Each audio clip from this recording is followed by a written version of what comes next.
আসসালামু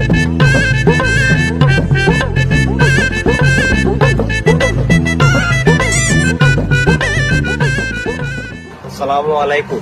ওয়ালাইকুম সালাম ওয়া রাহমাতুল্লাহ। আমাকে একটু হেল্প করবেন? কি ধরনের হেল্প? আসলে আমি তো মসজিদের ইমাম সাহেবকে খুঁজতেছি। ও, আমি তো মসজিদের ইমাম সাহেব। কি সমস্যা বলেন? ও আচ্ছা, যাক তাহলে।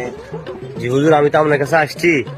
আমি তো চোখে দেখি না, আমার চোখটা একটু ঝাড়ফুঁক দিয়া যদি আল্লাহর কুদরতে ভালো হয় তাহলে আমি একটু উপকৃত হবো। তো আপনি যে চোখে দেখেন না, এটা আমি কিভাবে বুঝবো? এই দেখেন, আমি যে অন্ধ।